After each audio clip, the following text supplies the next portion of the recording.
Stay free with Russell Brand. See it first on Rumble. Kim, you must have seen that video of the Pfizer exec blagging about gain-of-function research, talking about the revolving door between the FDA and Pfizer, and all of the things that we suspect are going on appear to be true. Firstly, do you think this video is legit, and what's your take on it, mate? Yeah, I mean, I'm sure it's legitimate. Project Veritas always ends up winning their cases in court when they're sued, as when people say that they're spreading fake news and they actually don't.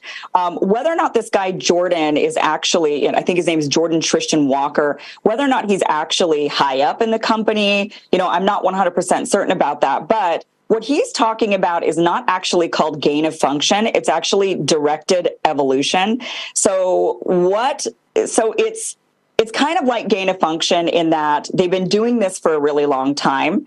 And now the public is becoming aware of it and saying, wait a minute, is this really a good idea? So when it comes to, for example, gain of function, what they're trying to do is figure out how viruses go from animals to humans, right? And they're trying, that's the basis of why they're doing those experiments. They're saying, well, we're just trying to learn more about the viruses so that in the future, when we have a virus jump from a bat to a person, we will be able to, I don't know, they could list off all the things that they think they would be able to do based on that knowledge, but we saw that didn't really pan out exactly when it came to the pandemic. So when it comes to directed evolution, what they're trying to do in this is figure out how viruses mutate. Because, every year the flu mutates and it changes, and so they have to come up with a new flu shot.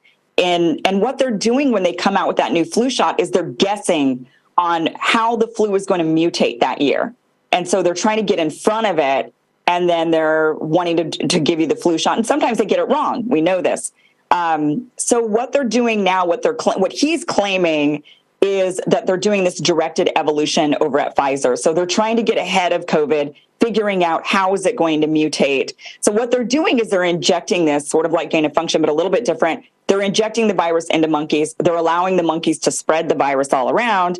And they're looking to see, okay, how is it mutating so that we can then formulate a new shot to combat this what we think will be the new variation of it. Of course, that could run totally amok the same way gain of function can run amok. When you mess around with the virus with gain of function and you're actually manipulating it, you could end up with potentially a COVID-19 pandemic. So when it comes to directed evolution, what they're doing is that obviously could be dangerous, because if you're allowing it to spread throughout the monkeys and not inside of humans, it could very well deviate in its evolution, not the way that it would evolve inside of humans, but it could evolve differently in monkeys or rats or whatever it is they're using to allow it to spread to then study how it evolves.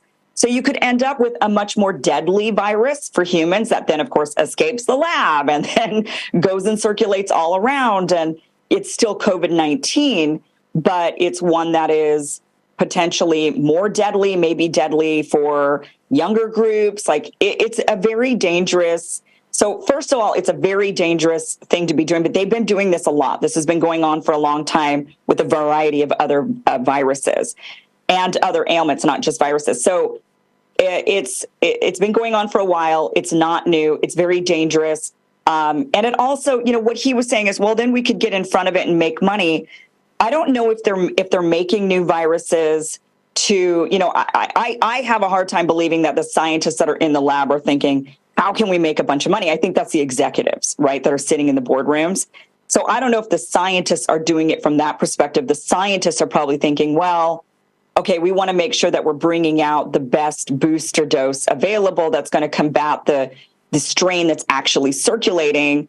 So let's do this in that way. But I'm sure the executives are thinking, great, then we can get in front of it and we could be promoting this and saying, we've got the exclusive vaccine that's going to be for the latest virus that's coming out. And of course, this could all just completely backfire, and Big Pharma just has a bunch of money to make. And there's a possibility that this virus evolves itself away. And do you think Big Pharma is going to be all about that?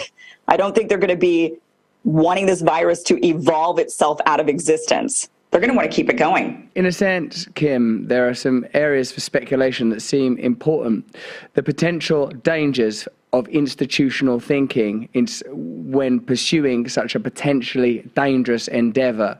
If profit is built into your model, then, as you say, at the level of scientific inquiry, nothing nefarious need happen. But when these institutions are governed and guided towards profitable experimentation rather than necessary experimentation, we're confronted, I think, with a series of potential moral and ethical problems. And on an even broader scale, none of us are invited into the conversation about whether we want gain of function or advanced evolution or any of these areas that appear to be being pursued because they are profitable rather than they are necessary.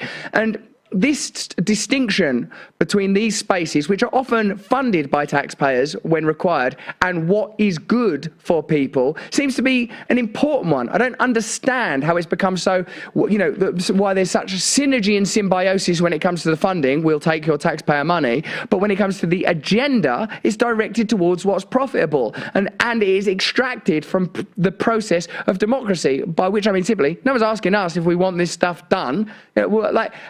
Whether or not this video is legit, we know that gain of function research is happening, and the NIH admit that in shadowy, shady, vague places. And I feel that it's a demonstration of the way that we are regarded as subjects of the corporate state power structures rather than participants in our own communities and lives. And that is the thing that troubles me most of all. I want to talk now about some of the sort of powerful figures that occupy this space.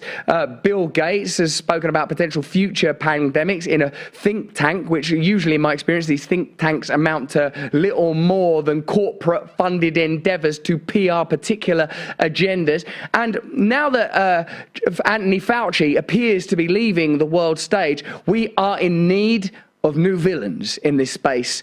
And I know that you're familiar with Jeremy Farrar, who I feel is a scientist of sorts that is stepping into the spotlight in this area. We know he's at WEF and he had some interesting things to say about horizontal surveillance and other terrifying ideas.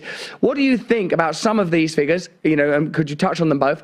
Bill Gates and his role in pandemic response, and new and evidently very influential figures like Jeremy Farrar, and how this relates to digital ID programs and future pandemic responses. Yeah, we're in a very scary space with these guys running everything. Bill Gates absolutely has an agenda. His agenda is that, and it's hard to know, why does Bill Gates have such an agenda? He's already wealthy. He doesn't need more money.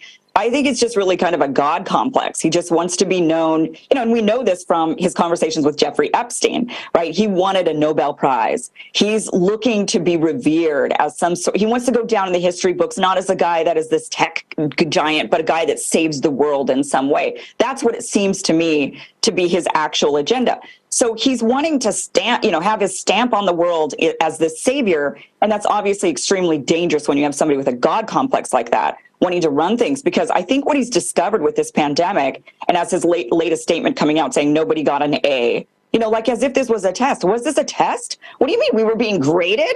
Okay, so maybe this was a test. Maybe this was something that, and that obviously makes people think those things. But Bill Gates, his agenda is to control things, to be able to say, I stopped a pandemic. It was my vision, my work, my funding that ultimately led to the end of this. And obviously that did not happen this time around. COVID-19 just spread around. There was nothing they could really do to stop it. As much as they tried absolutely everything, nothing worked. It's not going to work. Obviously, it's a virus. But, so that means in the future, he's going to go harder. He thinks that Australia did a good job. That's what he points to. He says, well, if there is a country that did a good job, it's Australia, because they had these quarantine camps where they carted people away and shoved them against their will into these quarantine camps. They had very strict vaccine requirements, passport requirements, and he thinks that's a good model going forward. So that's very scary. Bill Gates and his influence monetarily in all of these organizations. Not only is he a large funder to the WHO as the Bill and Melinda Gates Foundation, but he's also a large funder to the other organizations that are large funders to the WHO. So he's got his hand everywhere when it comes to the response at the WHO. And the WHO now appointing Jeremy Farrar, this guy is all about more surveillance. He thinks the answer is not just vaccines, he says, but really going hard on the surveillance measures. And that's what Bill Gates was essentially saying. He's saying that Australia did a great job because they had early, he was talking about their ability to spot the virus early, who had been infected, and then get them into quarantine camps. Well, that's what this guy, Farrar's talking about, right? He's saying, when somebody walks into the room and they cough, it doesn't matter what the virus is. We can spot it. We can know, we can go hard at it. So these guys are in line, which is no surprise because Bill Gates is heavily funding the WHO. So of course he would want the head scientist to be in line with his vision. So Bill Gates is largely in charge of the health response around the globe. And the only hope we have is people being aware of this. The more awareness we have, the more we can say, wait a minute, is Bill Gates the guy we really want to be in charge, his vision? And because it's his money, it ends up being his vision. Do we really want him to be that guy? Or, should we be actually handing this over to real scientists that really understand, like we saw with those that wrote the Great Barrington Declaration? They were scientists without an agenda. They don't have their money everywhere. They're not making gobs of money on this. If anything, they lost money on this entire pandemic. And they're saying this is the appropriate response based on science. We're not getting that. We're getting these players who instead have these big money or God complex agendas. And it's extremely scary. And then they put people in at the CDC, here in the United States. I'm sure you've got guys over there in the UK that are also in bed. It's through all of their tentacles that are just out there. Bill Gates doesn't just fund the WHO. He funds all of these different scientific labs, universities, putting money into those, Johns Hopkins and the Imperial College of London, right? You've got all of these different places where that money's coming in. So the people that are at those organizations who are supposed to be the scientists following the science are also parroting what they need to parrot in order to keep their funding. It's extremely scary. I think that the next pandemic we're going to be looking at, maybe they're not going to roll out a vaccine as quickly, but they're certainly going to be rolling out surveillance very fast and potentially these quarantine camps, carting us off. Stay free with Russell Brand. See it first on Rumble.